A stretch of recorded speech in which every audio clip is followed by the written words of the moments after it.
Good evening and welcome to a special Believeland Prep interview. Today, Joe and I are joined by a special guest. He's the head coach of the Southeast Pirates, Pat Youel. How you doing, Pat? Hey, thanks for having me, guys. I appreciate it. Appreciate you coming on. First of all, I just want to say congrats on your big week one win against Brooklyn, getting the season off on the right foot. Absolutely, absolutely. The goal is to be 1-0, and we ended that way. So, with lots to work on, but again, you can't be any better than 1-0 right now. So that's we'll take it. Yeah, most definitely. And you took the job at Southeast as the head coach in 2014. And you were previously at Field and also spent a little bit of time at your alma mater, Malone. Take us through that journey a little bit on how it goes with going through that roller coaster of coaching sometimes.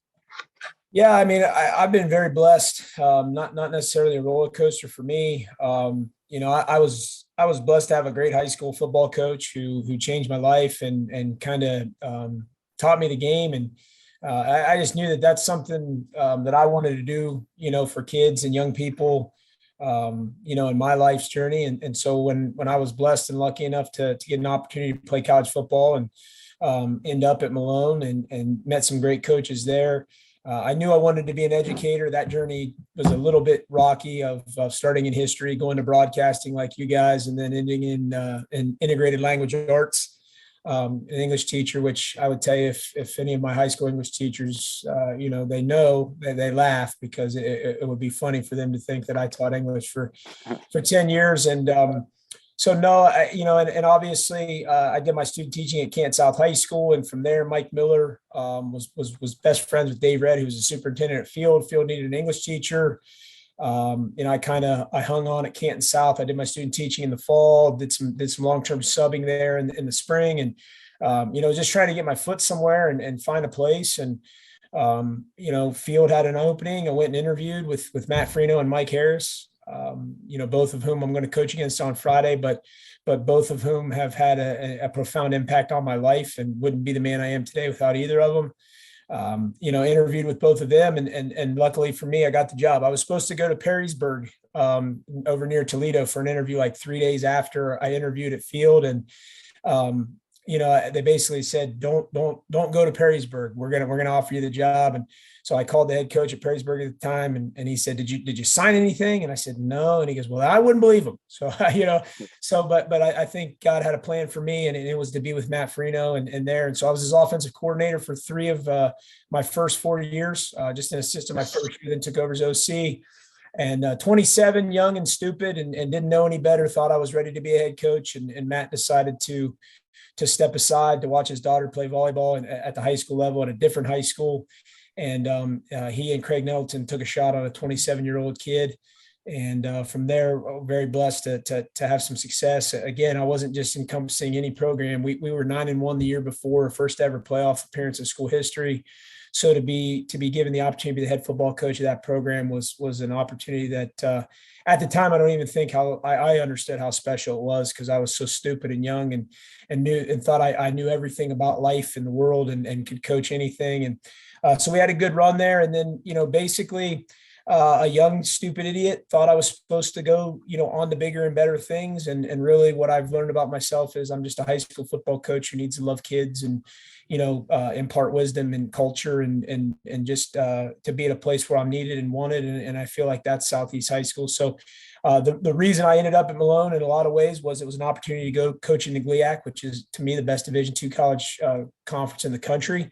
But it was also a move to maybe help me, get a bigger and better job at the time, because I thought that's what I wanted. And that's just true. So, but reality is in 2014, I got the opportunity to meet Steve Sigworth, or I knew Steve Sigworth, but got an opportunity to interview with Steve Sigworth and Bob Dunn.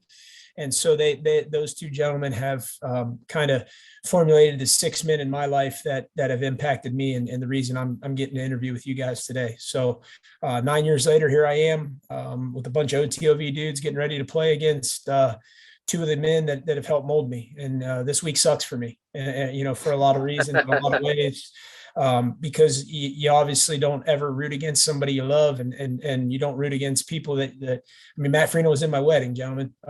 So he means the world to me. And so, when you're rooting against somebody, you don't ever want it to be that guy, but certainly for 4 hours tomorrow, we're not going to be so close. But after that, win, lose or draw, I'm going to shake his hand, give him a hug, tell him I love him, and then we'll go on from there. But that's my journey. And 9 years later, again, blessed to be a Southeast Pirate. And That's you awesome. talk about that OTOV and, that kind of being your guys' identity. Kind of explain to people, what that's about. Yeah. So OTOV is an acronym that stands for One Team, One Vision. And in that we, like I said at our parents, we have an OTOV night the Thursday before every, or the night before every, game of the season, first game of the season, where we have our kiddos and we call them OTOV dudes now, and that's kind of morphed into something. But we have every one of our OTOV dudes invite somebody to put the decals on their helmet, and then our seniors get up and speak about who they brought, that's meaningful, because it's about people, right? I mean, you can have shiny, fancy facilities and things, but I think at the end of the day in this business, when you're in education or when you're in coaching and those types of things, people are really what the most important thing is. So, what OTOV has become just the standard of our culture. And I think, unfortunately, culture is the most overused word in a lot of organizations and things, but it's also the most important. So, OTOV for us is just who we are. It's our culture. It's things that our kids maybe don't even understand yet. To be bigger, to be a part of something bigger than themselves.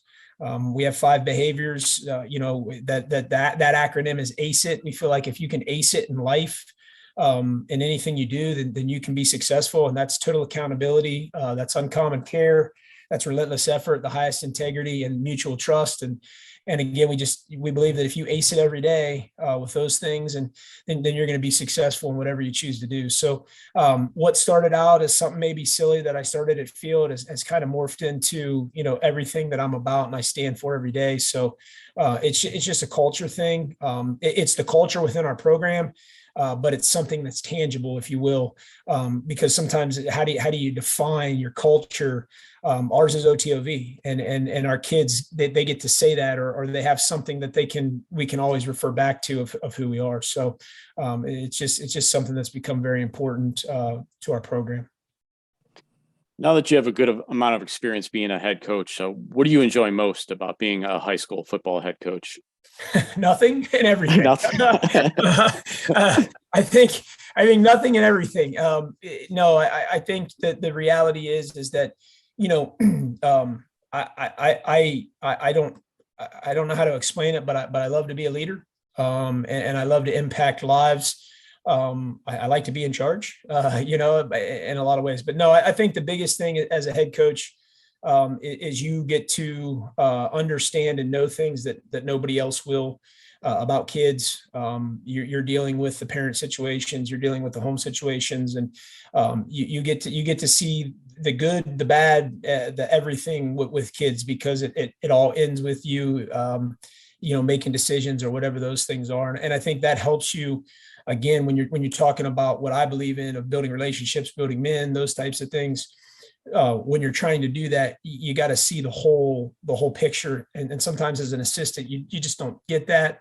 You may get it because the head coach says it, but you're not living it. Understanding the decisions you make are impacting all 45 kids on your team, even though it might be about one kid. So, it's just to be able to be in a leadership position where you're impacting and molding young men. And coaches too. My coaching staff is top notch. They're great men.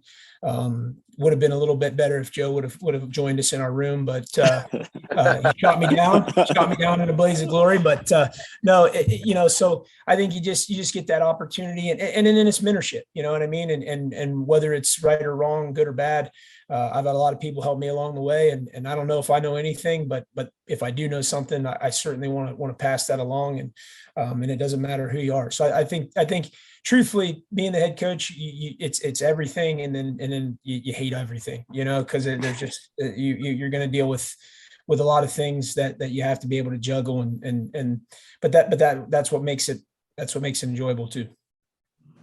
Yeah. And, you talk about like a head coach's profile in a way, and, the head coach, you lose a game and your name's on the paper, and you win a game and sometimes your name's not on the paper. And that almost goes hand in hand with, with playing quarterback in a way. You get praised for everything, and you get blamed for everything. Mm-hmm. And you have two really impactful players in your backfield, this season and everything. And people want to talk about a leader who wants to step up and who has that dog mentality and that that OTOV dude. And that dude is Michael Phillips.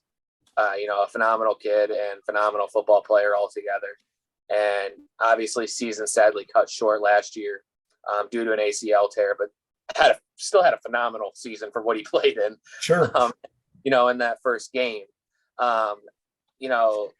There's been a lot of articles written and people have said things about how he's ready to step into that role of being the leader and being the guy.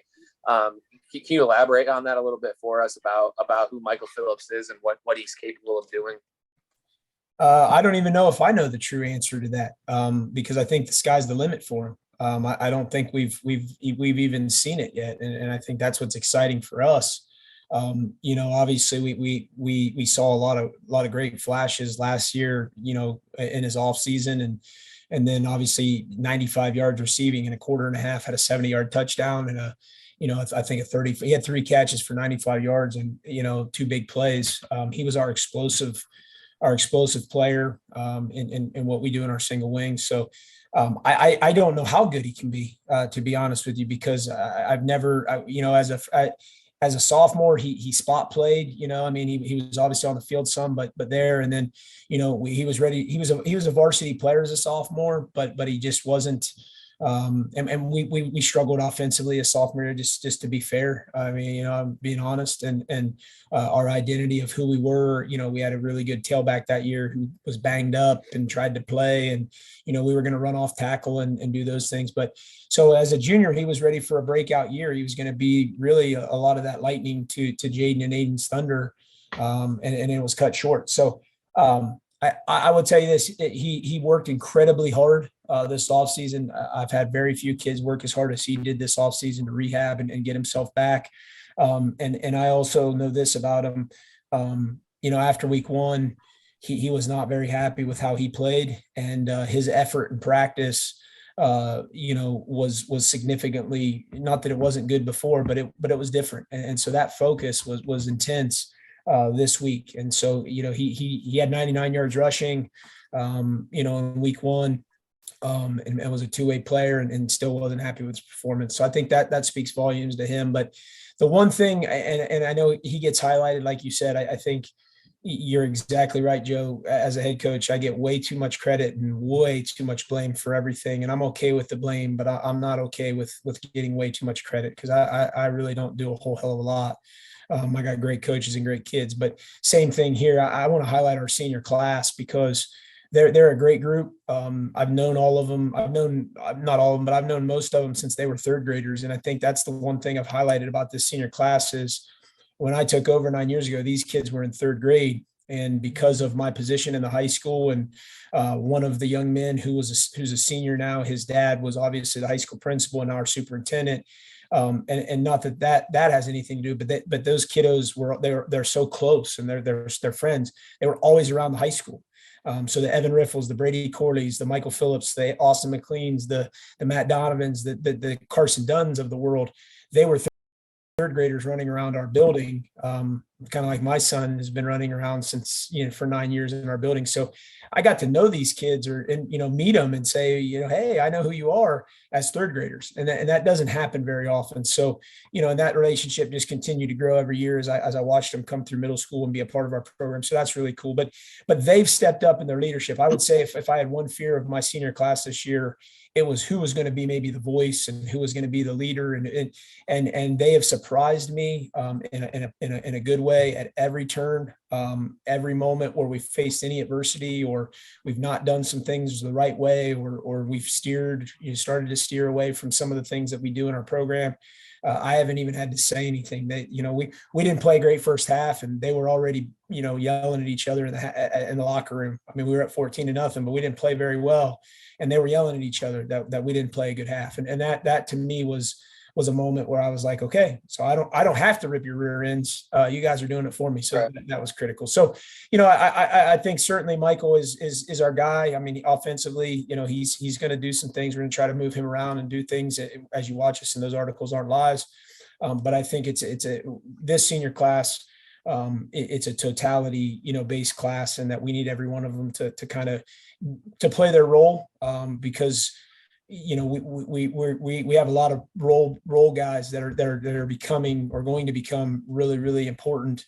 But with what we do and how we do it, everybody's role is critically important. So are there any other players besides the ones you mentioned that maybe people who follow Southeast football or football in Portage County in general, maybe underclassmen or somebody that they don't know about, that you could see maybe stepping up and having a breakout season this year? Yeah, I mean, I think, so up front, we actually bring back 4 guys who played a lot of football: Evan Riffle, Ruhos, Kyle Boer, and Brady Corley. I already mentioned Evan and Brady. Both of those guys were 11 game starters for us. Kyle Boer started, I think, 7 or 8 games at center for us as a sophomore. Ruhos was our 6th offensive lineman, so he played an awful lot last year. And then the rest of our seniors: Matt Donovan, Carson Dunn at receiver, Randy Williams is our quarterback, and he's got the ability to, as Joe said, as he continues to grow. Last Friday was his first varsity start on the offensive side of the ball. And so again, as he gets more comfortable and gets those things, I think that was one thing that we learned about ourselves on Friday is we have experience, but we don't have a lot of experience maybe where guys are playing right now. Randy played a lot on defense last year for us. He didn't play a whole lot on offense because of the guys we had. So, even though you've played on Friday night, if you've never played where you're playing, it's almost like you haven't, and those types of things. And then we have some underclassmen. Zach Dessine has stepped up, Preston Bellow has stepped up as juniors, offensive and defensive linemen. Caleb Miller. We feel like we have some depth up front on both sides of the ball. And then our skills, I would say the 2 kids, and Nate Muncie, he started for us last year at inside linebacker as a sophomore. But he's going to be a big fixture in what we're doing. He had a little bit got banged up a little bit in the preseason. So, we're getting him back in the next week or 2, and his name will be, big in what we're trying to do offensively and also on defense. He's a returning starter. And then the other kid that's poised to have a breakout season, led us in receiving on Friday night with 41 yards, is Case Myers. Case is an outside linebacker and a slot receiver for us, wing back for us.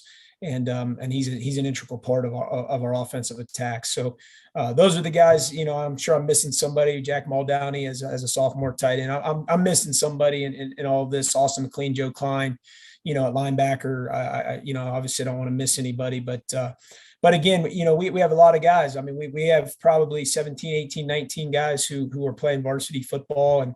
And so we feel like we have a little bit of depth. We have a set of twins, Antonio and Austin Mejia, as skill kids. And so again, just trying to find the right balance of who's playing, who's doing what, and those types of things, for us to be successful, because we're young, but we're old, if that makes sense. We have a lot of juniors and seniors. We probably have 20, like I said, 18, 19, 20 juniors and seniors that are going to vie for minutes. But a lot of them haven't played, either in the position they're in or on Friday nights. So every Friday night will be a great learning experience for them.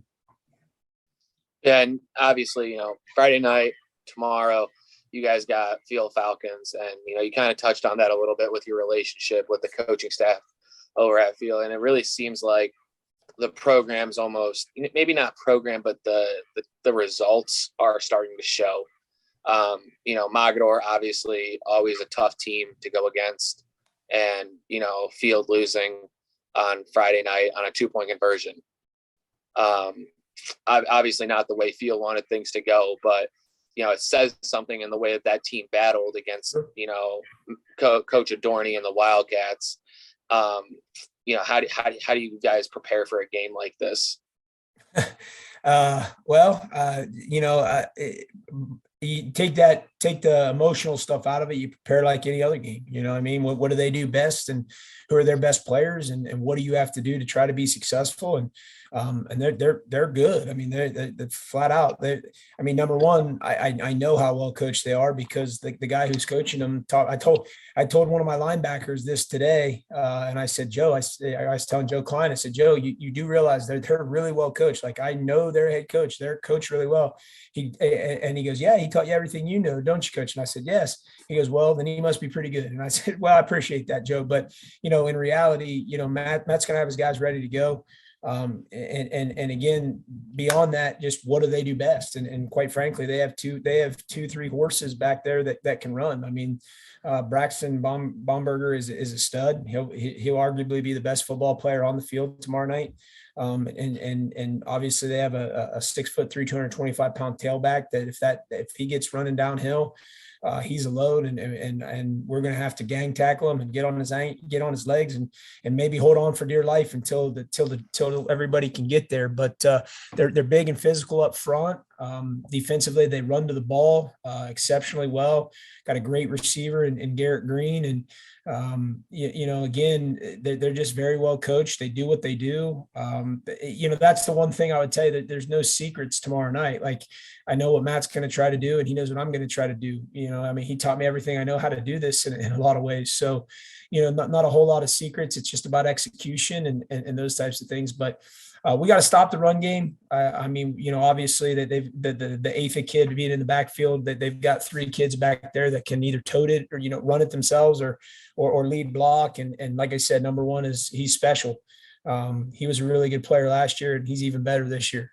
So we got to be cognizant and understand where he is at all times. And then, there. So, and offensively, we've got to move the football and get first downs. And in a lot of ways, we just got to keep it out of number one's hands and limit his possessions, because he truly is lightning in a bottle. I mean, whether he's throwing the ball, whether he's, scrambling, or whether he's on a designed run, he's really, really good. And then he's got a lot of pieces and a lot of weapons around him with a really good offensive line too. So, and then on defense, he's going to find the ball. He's going to hit you too when he finds it. So, not enough nice things to say about that kid and their team. But obviously very, very good. They were good last year. They just, their record didn't indicate who they were. They had some, injuries and those types of things. So I think that's a little misleading. If you really know the story of the 2021 Field Falcons, 2-8 isn't their story. Injuries and a myriad of other things in COVID, et cetera, so I think that's deceiving, because they were pretty damn good last year. All right, Coach. Well, we wish you luck tomorrow night versus Field, and wish you and the Southeast Pirates the best of luck the rest of the season. And we really appreciate you coming on with us tonight. Kevin, Joe, I really appreciate you guys. Joe, I do really hope everything's working out for you, man, and that it's going great, man. You are going to be fantastic in whatever you did. Or whatever you do, I'm sure of it. Kevin, thanks for all you guys are doing for high school sports up there. And again, truly an honor for you guys to have me on. We appreciate it. Thanks. All right. Have a good night. You too, bud.